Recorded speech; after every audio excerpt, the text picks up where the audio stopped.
Hey everyone, tonight we're diving into the turbulent waters of Pakistan's economy.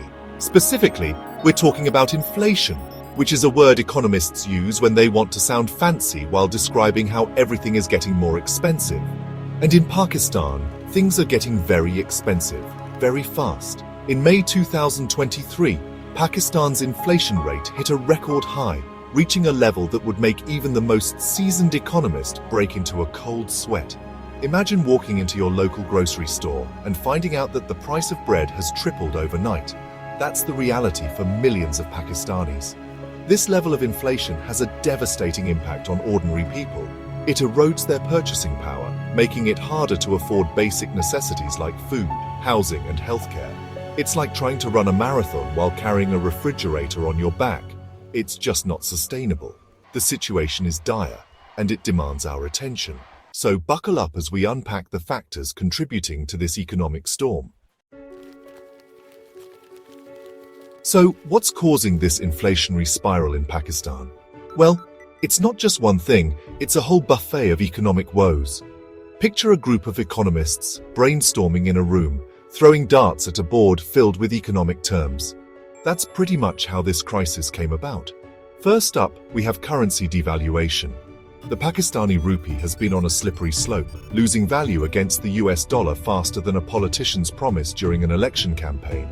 This makes imported goods, which Pakistan relies on heavily, significantly more expensive. Then there are the global supply chain disruptions. Remember that time when you couldn't find your favorite brand of toilet paper because of the pandemic? Yeah, those disruptions are still wreaking havoc, making it more expensive to get goods into Pakistan. And let's not forget about Pakistan's insatiable appetite for imports.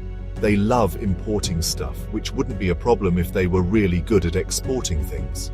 But alas, that's not the case, leading to a trade deficit wider than the gap between what politicians promise and what they actually deliver. Finally, we have the issue of tax collection, or rather, the lack thereof.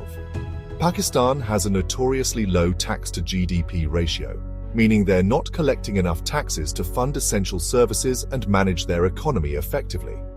It's like trying to fill a swimming pool with a teaspoon. Good luck with that.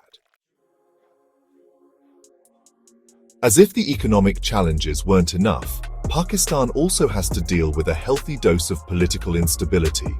Imagine a reality TV show where the contestants are constantly fighting, forming alliances, and backstabbing each other. That's Pakistani politics in a nutshell. The recent general elections resulted in a hung parliament, which sounds like something you'd find in an art museum, but is actually a recipe for political gridlock.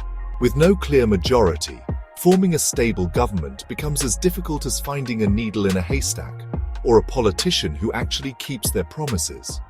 This political uncertainty makes it challenging to implement sound economic policies. It's like trying to steer a ship in a storm with a crew that can't agree on which way to go. You're bound to crash.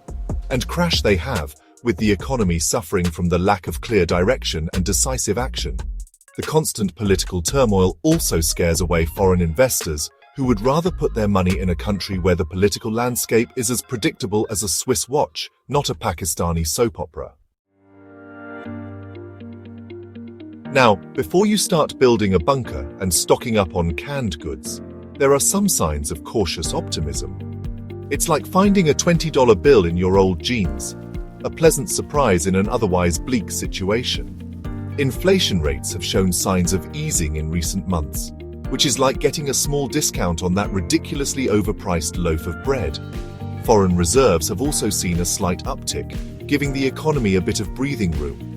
The Pakistani Rupee has stabilized somewhat, like a roller coaster finally coming to a halt after a dizzying ride. These improvements are encouraging, but it's important to remember that Pakistan's economic recovery is still in its early stages, like a newborn giraffe taking its first wobbly steps. The country faces significant challenges, from structural economic issues to ongoing political instability. It's a long and arduous road ahead, but with the right policies and a bit of luck, Pakistan can overcome these obstacles and emerge stronger on the other side. And that's it for tonight, folks. Remember, if you want to learn more about complex global issues with a side of satire, check out the Qamar Hayat PM series. It's like a crash course on current events, but way more entertaining. Until next time.